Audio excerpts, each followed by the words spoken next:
Friends, it is essential to bear in mind that when a contract is being drafted, you are creating a synthesis of fact and law. You are giving across a particular scenario where such document can be proof of a transaction between the parties. So, in that circumstance, the evidentiary value of such documents becomes pertinent to note for. We have come about that when we are going to go ahead with the drafting of a document, there are certain aspects of language that is involved, there are aspects of facts that are involved, and there is a synthesis of law into that fact as well.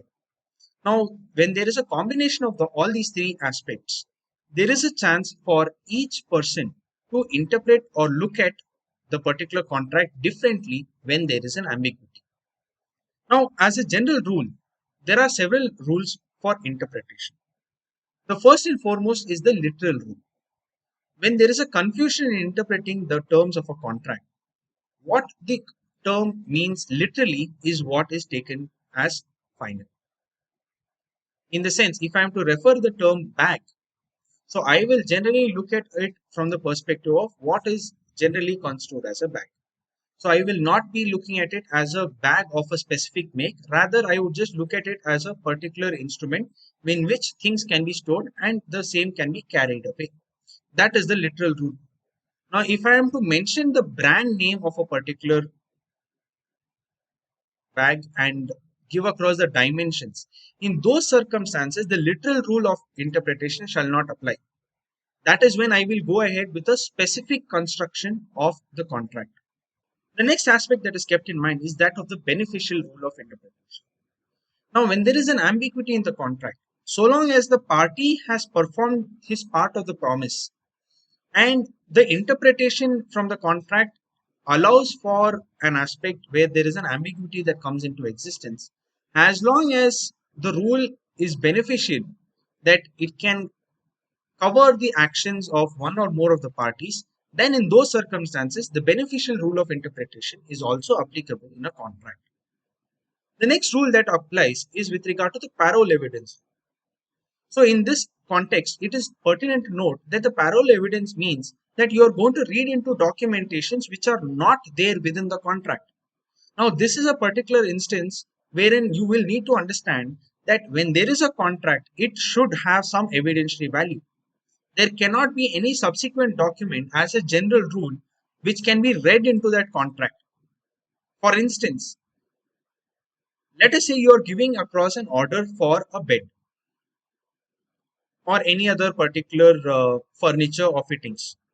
It so happens that your initial discussion for such furniture happens on a particular slip, wherein the raw basic fundamentals are taken note of, and thereafter you get a final quotation for going ahead with your purchase of the furniture. Now, it so happens that which of these two documents can be construed as the contract?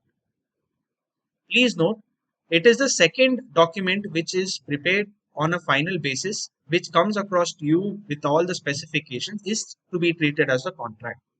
But can the initial rough slip that was utilized for understanding the transaction be used for interpretation in case the carpenter fails to deliver the appropriate furniture to you? That is the biggest question. Friends, that is what is called the parole evidence rule. It can be used only in certain circumstances, which is allowed under the Evidence Act. We will come to it a little later. The last particular rule that applies for interpretation is the contra preferentum, in the sense that a contract is interpreted against the party who drafts such clause.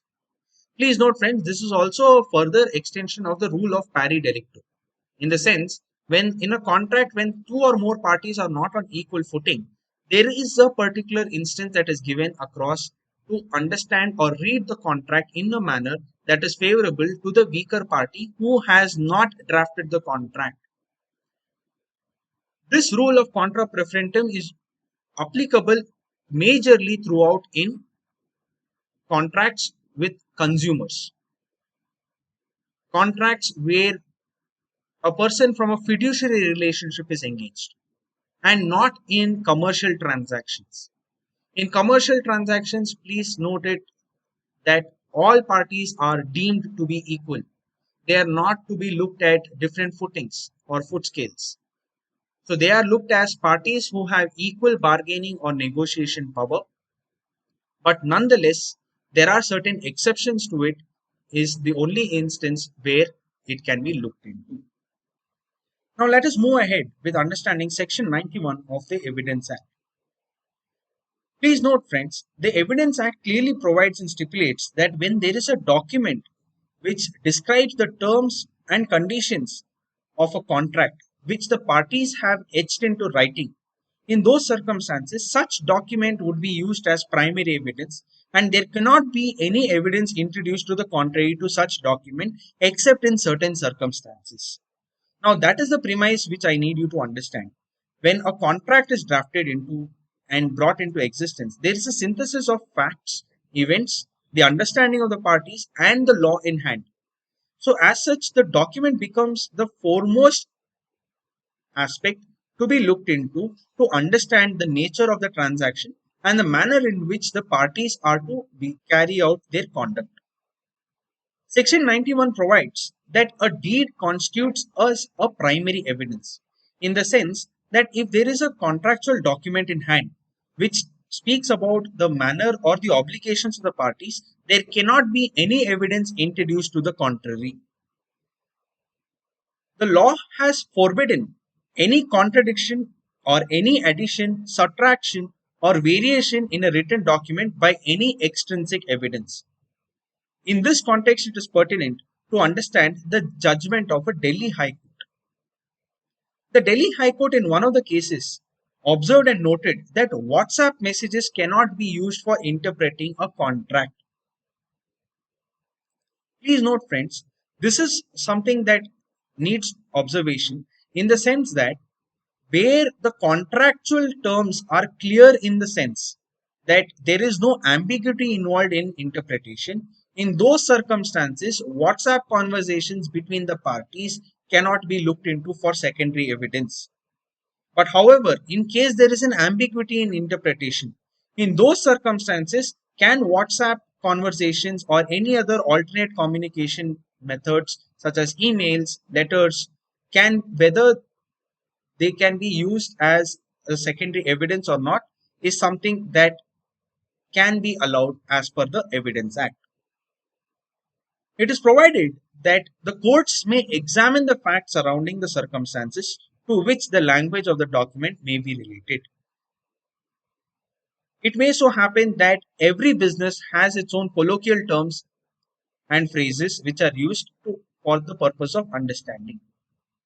For instance, the term load in a business of distribution may mean for the aspect of loading of goods and cargo onto a vehicle for delivery. But whereas in the case of a power sector, the term load could actually mean the capacity of the generator. Now, these are two intricate aspects of the same interpretation of the word load.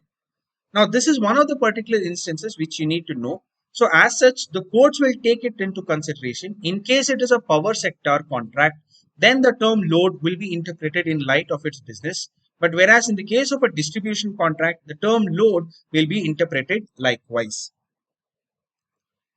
Further, usage of clear and unambiguous words would prevail over hypothetical consideration or supposed intention. It is necessary to understand here that when a particular contract is executed, so there is a particular phraseology that is used, that one of the parties shall work hard in order to deliver the goods. In case the contract is performed at ease by the particular party of the contract, even in those circumstances, the contract will be held to have been performed. There would not be any requirement for proving the hypothetical or supposed intention aspect of working hard. Now, what is working hard is something that is ambiguous, and as such, the courts will not go into interpreting such terms to understand on the performance of the contract. So long as the parties perform the contract appropriately, it would be ignored accordingly. Hardship to either of the party would not be an element that is considered for interpreting a contract unless it amounts to a degree of inconvenience or absurdity. Please note, friends, it is pertinent to understand that economic hardship is not used as a defense for non performance of a contract, nor can be used for interpretation of the contract.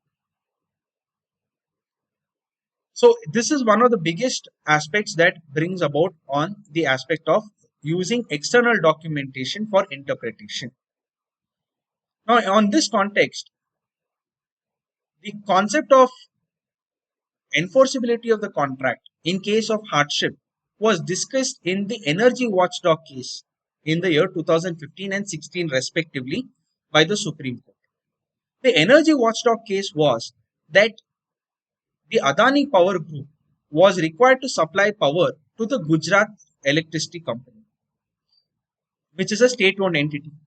But owing to the price change that happened with regard to coal prices in Indonesia, which Adani Power had determined to procure and generate the power.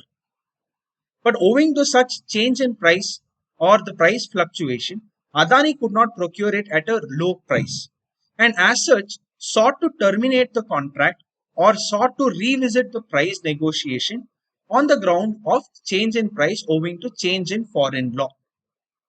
Now, this is one of the particular aspects that you need to look in, that the change in price was an economic hardship that was caused onto the Adani group. Whether it amounted to execution of the contract or performance of the contract was a question that was involved before the courts. The contract nowhere contained with regard to the procurement of coal from Indonesia. And as such, it was something which was an element which was beyond the terms of the contract. The courts categorically held that procurement of coal from Indonesia was never a point that was mentioned in the contract, and as such cannot be read into. And as such, the contract was held to be valid and enforceable and could not be set aside by the Adani group, nor could they ask for an escalated price on a contractual basis. But however, given the nature of the contract, the parties have negotiated a particular settlement in the same so as to ensure that the power supply is not terminated merely because of mere small price fluctuations. The next aspect that is brought about by section 91 is that all mercantile documents, in the sense if there is a commercial transaction or a commercial document that is being executed, such commercial document should be given across a liberal construction. In the sense, it should be interpreted in the broadest manner possible. Let us say there is an agreement for delivery of goods. Unless the contract stipulates the manner in which the delivery is to be made, so long as the delivery is made by one of the party within due course of the contract or within the particular time stipulated under the contract should be interpreted liberally. As in, the court or any of the parties cannot interpret the contract in such a manner that the delivery should have been made by a tempo traveler only, or that the delivery should have been made by either train, rail, or metro services alone. These are aspects that cannot be brought into or read into the contract. The next aspect that is to be looked at while understanding the evidentiary rule is that ordinary grammatical interpretation is not to be followed if the contextual interpretation is different from the grammatical interpretation. We use the illustration of the term load to understand this, and as such it is to be read in here as well. Depending upon the context of the contract, text can be altered alternatively so as to give a meaningful interpretation to the contract. With this, we understand that the evidentiary value of the documents is something that acts as an inherent challenge to the drafting of a contract. If a contract is drafted poorly, the evidentiary value of such documents before the courts becomes a question mark. implementation and receiving a favorable order or relief from the courts from a poorly drafted contract becomes a huge challenge and a hurdle for enforcement between the parties.